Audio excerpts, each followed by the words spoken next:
한동훈이 김경수 복권에 발끈한 이유는 논란 끝에 김경수 전 경남지사가 광복절 특사로 복권되었습니다. 정치인의 사면, 복권은 계기가 있을 때마다 여야의 정쟁 소재가 되는데 이번에는 특이하게도 대통령실과 여당 사이에 정쟁이 벌어져 눈길을 끌었습니다.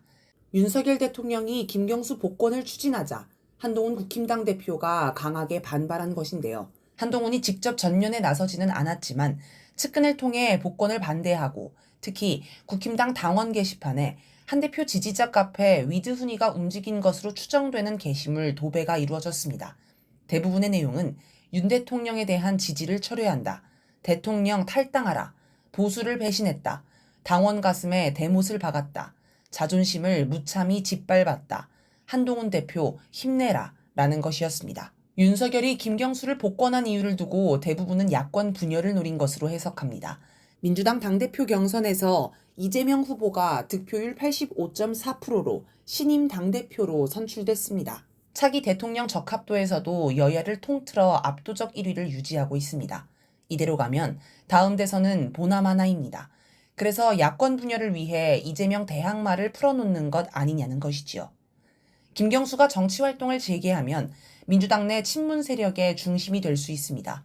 또 조국혁신당의 조국 대표나 김동연 경기도지사와도 손을 잡을 수 있습니다. 그렇게 야권 내 이재명의 경쟁 세력으로 떠오를 수 있습니다. 그런데 이런 이유라면 한동훈이 반대할 이유가 없습니다. 한동훈이 김경수 복권에 지나치게 민감한 반응을 보이는 건 뭔가 다른 이유가 있어서일 것입니다. 미디어 토마토가 5일에서 6일 실시한 여론조사 결과를 보면 국힘당 지지층의 67.5%, 윤석열 지지층의 69.7%, 보수층의 67.7%가 김경수 복권을 반대했습니다. 윤석열로서는 지지층의 반대를 무릅쓰고 지지율 하락을 각오하고 김경수를 복권한 셈입니다. 그렇다면 뭔가 더 큰 정치적 이익이 있었을 것이라고 예상해 볼 수 있습니다. 김경수 복권은 정계 개편용, 대통령실과 여당 내부 사정에 밝은 찐윤 서정욱 변호사는 14일 MBC 라디오 권순표의 뉴스 아이킥에 출연해 정계 개편의 여지를 열어놓는 한동훈 대표 견제용이라고 분석했습니다. 윤석열이 김경수와 손을 잡고 한편이 될 수 있다는 것입니다. 그러면서 양정철, 박영선, 주진우 등이 여기에 합류할 수 있다고 주장했습니다. 한국일보도 16일 칼럼 인위적 정계 개편 가능할까를 통해 임기 5년의 절반도 지나지 않은 현직 대통령 측이 자신의 수조기자 국정동반자인 집권당과 딴살림을 차리고 싶어 한다는 합리적 의심이 언제 현실화할지 여의도에선 빠지지 않는 화두다라고 했습니다. 여기서는 심지어 집권 첫 해에 김한길 국민통합위원장을 앞세워 윤석열 신당을 만들려 했었고 지난해에도 친윤계의 분당식 창당론이 나왔다고 소개했습니다. 총선 직후 영수회담을 준비하는 과정에서도 이와 관련한 이야기가 있었습니다. 5월 9일 박지원 의원은 영수회담 물밑 접촉을 했던 이명백, 함성득 두 사람에게서 직접 들었다며 무시무시한 게 있다라고 언급했습니다. 그러면서 과거 박정희, 김영삼 영수회담에서 박정희가 임자, 다음엔 당신이 대통령 해 라고 한 말도 언급했습니다. 즉 박정희도 당시 야권 지도자였던 김영삼과 제휴하려고 한 것처럼 윤석열이 이재명과 제휴하려고 했을 수 있다는 것을 암시한 것입니다. 그런데 김경수 복권 이야기가 나오자 박지원은 영수회담 물밑 접촉 당시 윤석열 측이 김경수를 복권하지 않겠다고 제안했는데 이재명이 거절했다고 밝혔습니다. 이렇게 보면 윤석열이 처음엔 이재명과 손을 잡으려다 여의치 않자 대상을 바꿔 친문 세력과 손을 잡으려고 하는 것으로 생각해 볼 수 있습니다. 극단적으로 낮은 대통령 지지율, 대통령실과 여당의 잦은 갈등은 윤석열을 정계 개편의 길로 점점 내몰고 있습니다. 안 그래도 국힘당 내에서 윤석열 출당 이야기까지 나온 마당에 윤석열이 국힘당에 미련이 있을 것 같지는 않습니다. 원래 윤석열은 국힘당 출신이 아닙니다. 국힘당이 외부에서 영입한 인물입니다. 2023년 9월 5일 시민언론 더탐사는 윤석열이 국힘당 입당 직전 국힘당 관계자와 나눈 통화 녹취록을 공개했습니다. 거기에 보면 윤석열이 민주당보다 국힘 더 싫어해. 정권 교체를 하려면 국힘이 아무리 미워도 국힘을 갖다가 플랫폼으로 할 수밖에 없다라고 합니다. 윤석열이 국힘당을 지지하고 선호한 게 아니라 대통령을 하기 위해 들어간 것임을 알 수 있습니다. 또 만약에 이놈 새끼들 가서 개판 치면은 당 완전히 뽀개버리고 라고 하여 자기 마음에 안 들면 언제든 국힘당을 깨버릴 것처럼 말했습니다. 이번에 한동훈이 국힘당 대표 경선 1차 투표에서 윤석열의 방해와 압력에도 불구하고 62.8%로 압승한 걸 보면 국힘당은 이제 한동훈 당이 되었습니다. 윤석열이 국힘당에 발붙일 곳이 점점 사라지고 있는 것입니다. 나아가 한동훈 국힘당이 자기 뒤통수를 칠 거란 걱정도 하고 있을 것입니다.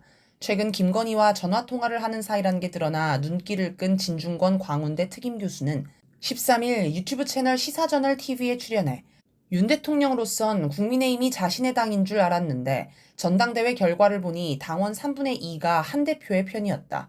게다가 한 대표가 최상병 사건 등에 있어 원칙 수사를 강조하고 있고 계속해서 자신과 갈등도 빚고 있는 상황이라며 대통령은 한동훈이 우리를 지켜줄 사람이 아니구나 라고 판단하고 있을 것이라고 주장했습니다. 검찰총장 교체 배경. 이렇게 보면 윤석열이 11일 심우정 법무부 차관을 검찰총장으로 지명한 것도 이와 관련이 있습니다. 지금 검찰총장인 이원석은 특수부 출신, 이른바 특수통입니다. 특수부는 주로 정치인, 고위공직자의 권력형 비리 같은 대형 사건을 주로 처리하며 검사 중에서도 최고의 엘리트 코스로 꼽힙니다. 특수통은 거물을 수사하려는 기질이 있습니다. 만약 윤석열의 권력이 강하다면 경쟁 상대인 야권 유력 정치인들을 수사하겠지만 권력이 약해지면 윤석열을 겨냥할 수 있습니다. 실제로 이원석은 김건희 주가 조작 사건, 명품 가방 수수 사건을 두고 대통령실과 충돌하였습니다. 그래서 이원석이 한동훈 라인이라는 이야기가 심심찮게 흘러나왔습니다. 시사저널은 16일 기사 배신의 칼 용납 못한 윤석열 기획통 검찰총장 전면회에서 권력을 정조준하는 특수부 검사 특유의 기질을 누구보다 잘 아는 윤 대통령 입장에서는 검찰의 칼이 언제든 자신을 향할 수 있다는 위기감을 느낄 수밖에 없는 구도가 형성된 것이라고 분석하였습니다. 그러면서 윤석열은 자신을 겨누려는 검찰을 통제하기 위해 민정수석실을 되살려 기획통 출신의 김주현 전 법무부 차관을 민정수석에 앉혔다고 했습니다. 기획통이란 법무행정 업무를 담당하는 검사입니다. 요직이기는 하지만 수사 실적으로 평가받는 자리가 아니라서 특수통과는 정반대의 기질을 보입니다. 아마 윤석열은 기획통을 앉혀놓으면 말을 잘 듣고 대들지 않을 거로 여겼을 것입니다. 그리고 김주현의 직속 부하였던 심우정을 검찰총장에 앉혔습니다. 검찰총장 인선을 봐도 윤석열이 한동훈을 극도로 경계하고 있음을 알 수 있습니다. 윤석열식 정계 개편 구상. 그렇다면 윤석열의 정계 개편 구상은 무엇일까요? 김경수 복권을 두고 천하람 개혁신당 원내대표는 14일 SBS 라디오 김태현의 정치쇼에서 윤 대통령은 기본적으로 친문이라면서 양정철, 박영선, 김한길 이런 체제로 해서 대통령께서 뭔가 본인의 정치적인 보험으로서 친문 집단을 생각하고 계시는 것 아닌가라고 주장했습니다. 이어 국민의힘과 친문이 합쳐지는 정계 개편이 될 수도 있고 친문이 하나의 플랜 B가 될 수 있는 것 아닌가라고 하였습니다. 이처럼 윤석열이 친문 세력과 손을 잡고 신당을 만들 수 있습니다. 40총선에 참패한 직후 대통령실 비서실장과 국무총리에 양정철 전 민주연구원장, 박영선 전 중소벤처기업부 장관을 검토한다는 보도가 나와 논란이 된 적이 있습니다. 대통령실은 부인했지만 박영선은 자신의 소셜미디어에 대한민국의 미래를 생각한다면 너무도 중요한 시기여서 협치가 기묘하다라고 적어 의혹을 키웠으며 보름쯤 지나 긍정적인 답변은 한 적이 없다라고 하여 실제 총리직 제안이 있었음을 시인했습니다. 서정욱도 8월 14일 CBS 라디오 박재용의 한판 승부에서 총선 직후 나왔던 양정철 비서실장과 박영선 총리가 완전히 근거 없는 이야기는 아니었다. 그 그림을 그린 사람이 있다라고 주장했습니다. 만약 윤석열이 친문 세력과 손을 잡고 신당을 차린다면 야권에서는 양정철, 박영선 외에도 임종석, 이인영 등 친문 세력, 이낙연 등 민주당에서 이탈한 세력이 여기에 합류할 수 있습니다. 국힘당에서도 원희룡, 안철수, 김한길, 친윤 세력 등 한동훈과 거리가 있는 세력들이 합류할 것입니다. 그렇게 해서 이재명 민주당은 개딸 정당으로, 한동훈 국힘당은 가딸 정당 혹은 한딸 정당으로, 윤석열 플러스 친문 신당은 합리적 중도 정당으로 자리를 잡으면 차기 대선도 기대해 볼 만하다는 게 윤석열의 구상일 수 있습니다. 적폐 세력의 정권 연장 셈법. 그런데 차기 대선은 한동훈도 고민하고 있을 것입니다. 아니, 한동훈뿐 아니라 적폐 세력 모두가 고민하고 있습니다. 그리고 적폐 세력을 통해 한국을 안정적으로 통제하려는 미국 역시 같은 고민을 하고 있을 것입니다. 만약 다른 변수가 없다면 다음 대선은 2027년 3월 3일 실시됩니다. 그에 앞서 2026년 6월 3일 지방선거도 있습니다. 윤석열 지지율이 바닥인 상태가 유지된다면 지방선거도 대선도 연달아 필패합니다. 최근 언론들이 차기 대선 주자 여론조사 결과를 보도하면서 한동훈 이름을 더 적극적으로 노출하고 있지만 여전히 대선 승리 가능성은 작습니다. 저들은 차라리 지금 윤석열을 탄핵하고 바로 대선을 하는 게 유리할 수도 있지 않은가 한창 저울질하고 있을지도 모릅니다. 지금 대선을 하면 한동훈이 이재명을 이긴다는 이야기가 솔솔 나옵니다. 박근혜 탄핵 때를 돌아봅시다. 당시 국회 구성은 새누리당 의원이 128석, 민주당 121석, 국민의당 38석, 정의당 6석, 무소속 7석이 있었습니다.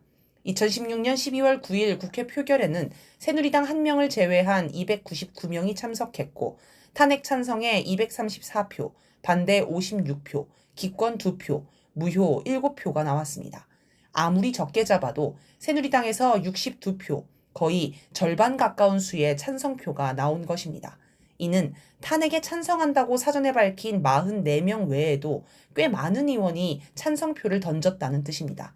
사실 새누리당 의원들이 작정하고 반대표를 던졌거나 아니면 아예 표결에 불참했으면 탄핵을 막을 수도 있었습니다. 추미애 의원은 2021년 4월 29일 자신의 페이스북에 글을 올려 자기가 비박계를 이끌던 김무성 전 대표를 설득했기 때문에 새누리당 의원들이 탄핵에 찬성했다고 주장했습니다.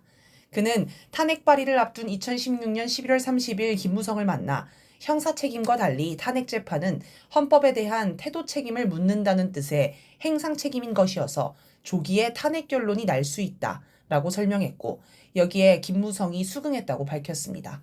하지만 이런 법리적인 문제 때문에 적폐 세력들이 움직였을 것 같지는 않습니다. 이들이 탄핵에 찬성표를 던진 건 당시 성난 민심이 두려웠기 때문입니다. 만약 반대표를 던져서 탄핵을 막았다면 민심이 새누리당을 가만두지 않았을 것입니다. 하지만 그렇다고 이들이 자포자기한 건 아닙니다. 이들은 탄핵당하더라도 대선에서 이길 수 있다는 기대가 있었습니다. 바로 당시 친박계에서 흘러나온 반기문 대망론입니다. 반기문 유엔 사무총장은 대권 도전을 시사한 직후인 2016년 6월 1일 MBC가 의뢰한 차기 대선 후보 여론조사에서 31.6%를 얻어 단숨에 1위를 차지했습니다. 2위는 문재인 16.2%, 3위는 안철수 11%였으니 압도적 지지라고 할 만합니다. 당시에는 반기문이 스스로 어느 정당 후보로 출마할지 밝히지 않았고 참여정부 출신이기는 하지만 기본 성향이 친미 보수라서 새누리당으로도 얼마든지 출마할 수 있다는 예측이 많았습니다. 이걸 보면 당시 새누리당 의원들이 반기문을 영입해 정권을 연장할 수 있다고 보고 탄핵에 동참한 것이 아닌가 싶습니다. 물론 이후 반기문의 미천이 다 드러나면서 지지율은 거품처럼 빠졌습니다. 아무튼 지금 적폐 세력들도 과연 탄핵하는 게 유리할지 열심히 주판알을 튕기고 있을 것입니다. 그리고 적폐 정권 유지, 재창출을 원하는 미국도 한참 계산기를 두드리고 있을 것입니다. 윤석열과 한동훈도 불이 나게 머리를 굴리고 있습니다. 이미 견제를 넘어 경계의 수준까지 간 둘의 관계를 놓고 보면 아마도 서로를 죽이는 판으로 고민할 듯합니다. 윤석열은 한동훈이 탄핵을 선택하기 전에 선수를 쳐야 합니다. 그래서 한동훈을 배제하고 친문 세력과 손을 잡으면 안전하고 확실하게 정권 재창출이 가능하다며 적폐 세력과 미국을 설득하려고 할 것입니다. 사실 적폐 본당을 깨고 제3의 중도보수 정당을 만들자는 구상은 이번이 처음이 아닙니다. 2007년 문국현의 창조한국당, 2016년 안철수의 국민의당, 2017년 유승민의 바른정당, 2024년 이준석의 개혁신당 등이 모두 같은 구상에서 나온 것입니다. 지금의 국힘당으로는 불안하기 때문에 어떻게든 정계 개편을 해야 한다는 건 윤석열뿐 아니라 다른 적폐 세력과 미국도 공감하는 부분입니다. 게다가 지금 윤석열에게 정국을 반전시킬 방법은 이것밖에 없습니다. 경제, 안보 분야에서는 더 이상 반전을 노리기 어렵기 때문입니다.